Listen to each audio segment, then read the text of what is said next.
And your streaming services. Sal, I know on your podcast, you spent some time on the Bills and the salary cap. Can you give us an overview as we sort of settle into the offseason here, what they're facing? Yeah, the Bills are probably right now, it depends on like kind of what site you look at, and it's always a bit of a unknown exact number, right? I mean, you don't get it necessarily even from the Bills when you ask, but sometimes Brandon Beane will he'll volunteer some of that information a little bit, in a general respect. And then you can go to Over the Cap, you can go to Spot Track. Those are the two main ones.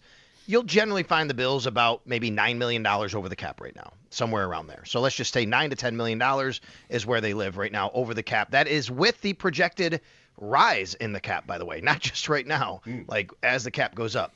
Brandon Beane said to Jeremy and Joe when he was on last week, as of right now, they are over the cap. He didn't give the number, but they're going to have to do some work. So there's where they stand right now. However, as we know, there are always levers to pull. Generally, the Josh Allen lever is the one that everybody goes to. I don't think it's as easy as this year to do it this year as it has been in other years because he just signed that massive extension last year. And, he is getting older, right? So you have to be careful with these things. However, you could reduce his cap hit from $56 million down to about $45 million and save $10 million right off the top right there. That would obviously lower his base salary now, lower his salary cap now, but push more money into future years. So you could do that. That's one way to do it. I think Dawson Knox is the biggest player that people look at for this year, looking at his cap number of $17 million. And, okay, you can't live with that. You got to move on from Dawson Knox. You can save, $10 million, I think it is, by, releasing him. I would say this, though, about Dawson Knox. I think the Bills really like him. I think the Bills would love to have him on the team, and he has a $9 million base salary. That's a conversion I think that they would be interested in. To me, you go to Dawson Knox and either ask him to take a salary cut or you convert it. You bring him down to, 1 point something or $2 million, and you can save probably right there a good $6, $7, $8 million, depending on how you structure that deal. Then there's some other guys around the roster you look at that say, could you outright release them? The first name I get to is Curtis Samuel. You save $6 million by moving on from Curtis Samuel. Yes, you take on a $3 million dead cap hit. I don't think that matters at this point. I mean, you live with that. Yeah. You move on from Curtis Samuel. And the other one is Taylor Rapp. Now, I don't know what Jim Leonard's plan is at safety, but based on Taylor Rapp, his history here the last couple of years, last year didn't go so well. He was put on IR at the end of the year, a couple injuries. You could save $3 million by moving on from Taylor Rapp. That's $9 million just in those two players on releasing them. Yeah, that sounds fine. That almost has to happen. Samuel and Rapp. Knox, I don't think Knox, they'll have to do something with the contract, like you said. Yes. I think divesting themselves of him entirely, considering Kincaid's health, I just can't see that being realistic right now because that would put them squarely in the market for another tight end. Either in the draft or in free agency, and I don't think you really want to get into that. Does it have to?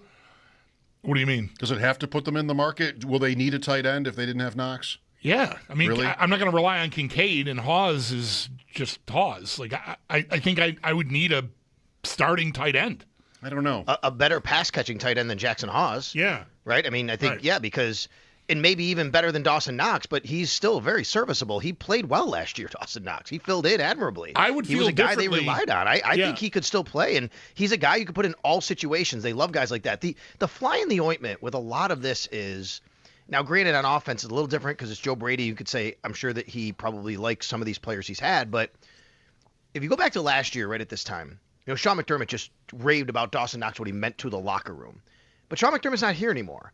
And I'm not saying that other people in the organization wouldn't feel the same about Dawson Knox. In fact, I bet they do.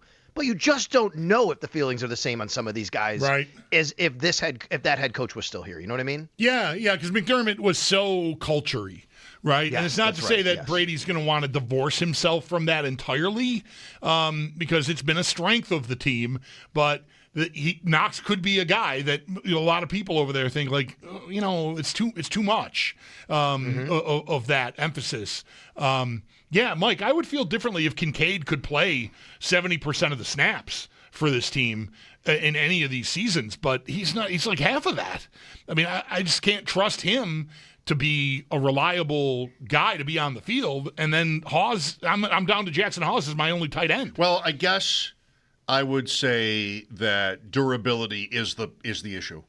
Yeah. Because if there isn't, and anybody can get hurt. So I don't know. Like, is it chronic? Can we never imagine a day or count on a day is the better way to put it, that Kincaid is like reliable? If you knew that he was, though, I don't think you have an issue at all. I agree. I just think, don't think there's any way you can know that he is. No, you can't know. I don't know. I think and he is coming off the question. PCL that, there is a debate on whether or not he should be having surgery or not, and he's not having it. Right. Yeah, I just feel like he's in a glass case that could shatter at any moment. So that leaves you in a tough spot with Knox. I think that's really the point I'm making. Yeah. And I would say this, just on this tight end situation, they've made it known now that they're going to pick up the fifth-year option on Dalton Kincaid. Right. So, they believe in Dalton Kincaid. I think it's so far as that much, right, Mike? Which is you don't pick up the fifth-year option if you don't believe that you can keep him healthier than he has been. There's no doubt about that. Now, that's not for till 2027. It's also, by the way, I think very smart. I mean, it's only like $8-something million to pick up that fifth-year option on him. And, you get him for another year in a rookie deal. That gives you a whole year plus to figure out what you want to do. For sure, I think. Yeah. Yeah, so I don't mind that at all. And I do think there's space here to talk about what Dawson Knox does mean. Look, I mean, Dalton Kincaid, when he went through what he went through last year and the end of the Kansas City game in Kansas City, Tyler Dunn wrote the piece, and there were people talking about how much, like, Dawson Knox was a big part of lifting him out of that. That does matter to people, and I do think it would matter to the organization that this is a guy that's been here. And, oh, by the way, I mean, him and Josh are very tight. I'm not saying Josh is making the call, but I think Josh is really comfortable with him as opposed to what we've seen with, let's say, a Keon Coleman so far through 2 years. So then are you sort of, Sal, where Bulldog sounds like he is on Hawes? Like, just that's a no? He's not somebody that could hold up? I do not think this organization views Jackson Hawes right now as a player they want to use in the passing game like that because he's such a good blocker. Like, that's just not his role. He can go down the field and make a couple of plays and catches, but he has a distinct role as a blocking tight end in this offense who then can catch some passes. He's more than Lee Smith, right? I mean, right. I don't want to paint him like that, but he's not Dawson Knox. Right. Oh, Lee Smith, tears in his eyes, I guess. Right. Well, I just know that this will be an interesting one to talk about. It already is. Like, a lot of these teams, who's A.J. Barner, right? Like, who are some of these guys, these tight ends that pop up? We talked to Warren Sharp earlier, and I was thinking about the Rams when he was on, and Davis Allen, and Terrence Ferguson, and Higbee, and Parkinson. Like, I don't know. If they do divest of Knox, which I think you're saying they probably won't, right? That's where I don't think they will. Okay. No, I think they'll restructure his deal in some way, shape, or form, even if that means an extension. He's got 1 year left on it. I just want to say I think there are guys for what he does, for what he brings, and at his price point, no. Well, the price point, it's never been a good deal, and it's glaringly, it's awful right now. Like, it has to change.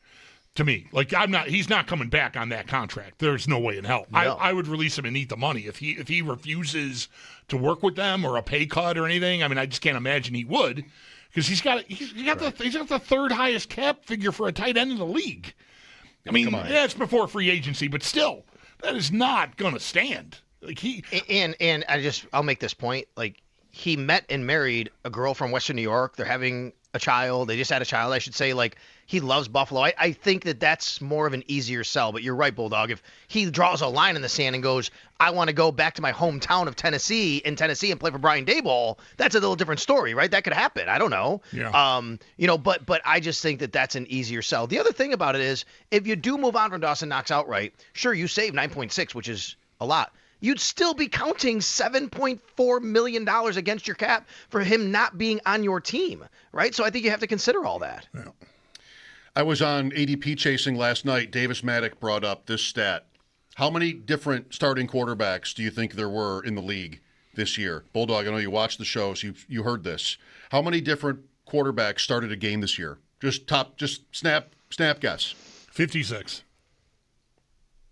47. 62. Woo! I win. 62. I guess, like Sal's, I guess 48 maybe, something like that. Wait, 62, like almost 2 per team. I had seen the number, and I didn't remember it. I just knew it was really high, which is why I went where I went. I'm thinking about Trubisky. Is he a priority for the Bills to bring back, in your opinion, Sal? No, I don't think he's a priority. I think they'd like to have him back. You can't make him a priority. You have too many things around your roster going on. I think that they do like Shane Buechele as a backup. I think they like his moxie, a lot of what he's made up of. I'm not saying that they even feel that they could get through 4 games with him necessarily. But I think that they have to start protecting themselves. You saw that already by them signing Shane Buechele today to think about the possibility of going in a different direction. I don't think it's got to be Trubisky, but it's probably got to be someone of that ilk, somebody who has a little skin in the game, has played a little bit in this league, been in some moments. I think they have to at least think about it that way if it's not him necessarily. What do you think his market will be? Right. He looked good in the finale, right? Yeah. So, I mean, I'm not married to, they have to bring him back at all, but I'm certainly more open to it. I'm more open than I was 2 years ago. 2 years ago, I hated this idea. So, what do I know? I just wonder, is he someone who gets a tire kick as a competition somewhere, or is he just now settled into – because when he was here and then left here, he went to Pittsburgh with a chance to start. And that went terribly, and then he ended up back here eventually. Is he squarely in, journeyman backup guy now? I think he is, but I wouldn't be surprised if there's a team out there, given what Mike just said with that stat, who says, you come here, we're going to give you a look at it. You're not going to obviously start in Buffalo. You can live a comfortable life holding the clipboard for Josh Allen, but you can come here and try to compete here. I mean, this, guys, smells like a little exercise we can do in the offseason and the starting quarterback thing we've done, right? We could do it that way. And because I'm looking around, I'm thinking, well, where would be the opportunities? And I don't have them all right in front of me, but there's got to be a few spots where maybe, is that the Jets, let's say, right? I mean, I don't know. I mean, because look what's going on with them. What's Miami's situation? What's the Cardinals' situation with the quarterbacks they currently have and, wanting to move off? I think there are spots where maybe he would get a look, but it's probably not come in here and we're giving you starting money by any stretch. Right. But in an offseason where we expect teams to be eager to try to, I know San Francisco is already saying we're not going to trade Mac Jones, but, teams say a lot of stuff in February that they end up doing in March or April. But, if Mac Jones, Malik Willis, if these guys are interesting ideas for teams because there just aren't enough quarterbacks to sit in all the chairs, then Trubisky, that lifts everybody up a tier, maybe, so maybe he does get some attention like that. I mean, he's older than those guys. I do agree with you that, I'm fine with Mr. Trubisky as a backup. I think he's actually the quintessential backup for a team like the Buffalo Bills. He's kind of the perfect guy for it. Clayton Tune started for Green Bay. So did Malik Willis, who's going to get paid somewhere, I think. Yeah. I mean, somebody, Tanner McKee, Riley Leonard, Phillip Rivers, 3 times. Right. A lot of guys got kicks at it this year. Mike Giannitti from Spot Track this morning on the station brought up Dion Dawkins and the mechanics of trading Dawkins. Okay.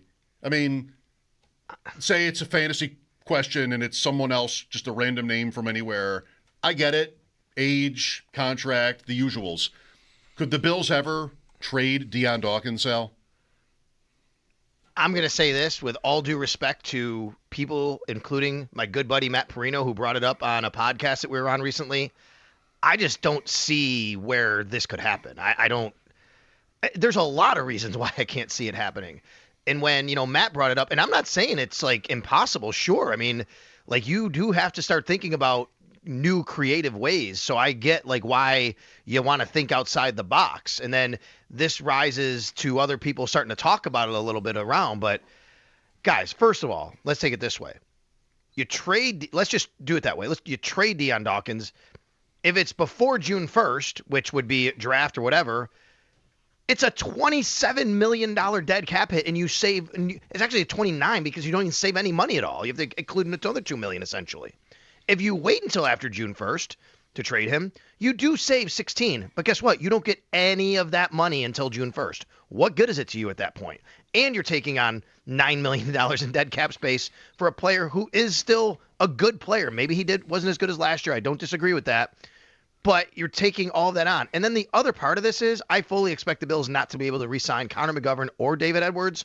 Oof. Are you really going to have the entire left side of your line completely new next year? No, I just can't see it. Right. That's the first point I made. I was hedging, hoping maybe, I guess, that they could sign one of those guys and just assuming one of them's gone, and they wouldn't want to compound that by then moving Dawkins because, yeah, who's your left tackle? Like, at least those spots, right? You drafted Cedric Van Pran-Granger a couple of years ago. He's been here. He's been in the system. I don't know what kind of faith they will have in him, but it makes sense if they feel like now it's time for him to play.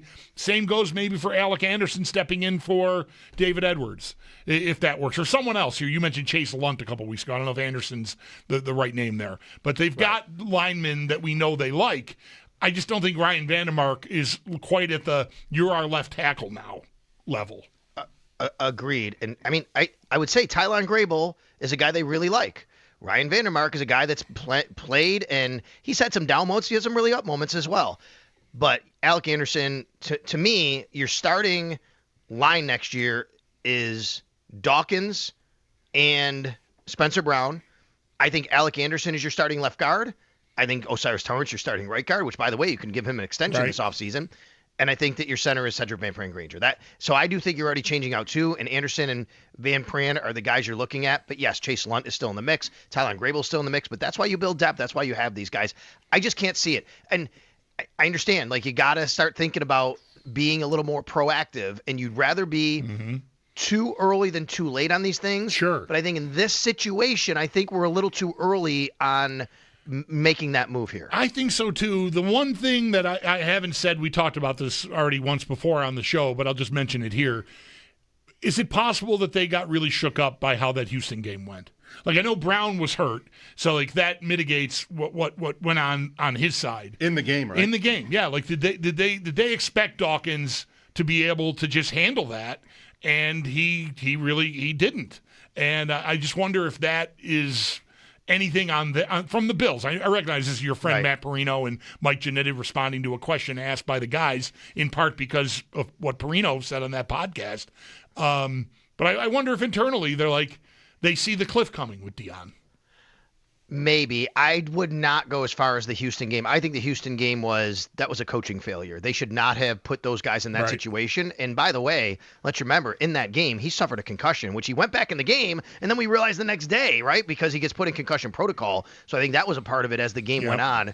It was a rough game. It was a rough game for everybody because I think if you look at that game like that, Bulldog, then you might be going, well, what did we do with Spencer Brown, right? He was also not very good in that game. And he was hurt. I just don't think you can isolate it like that. But certainly there has to be a recognition that Dion Dawkins did not have as good of a year last year. I think that has to be – you can't ignore that fact.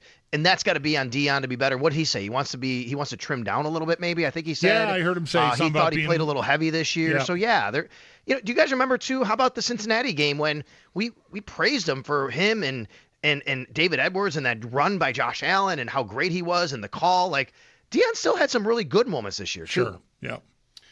Sadly, that Italian goaltender was injured. Bulldog was right. Instincts were correct there. He left the game. He stayed in, but then came out at like the next stoppage. I think he tried to continue, but he couldn't. Sweden just added a goal against his backup. 4 minutes left.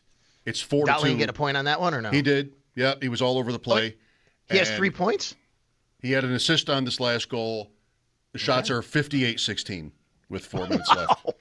58-16. Wow. That is serious stuff. Sal, thanks for your time today. Maybe we'll talk again later in the week.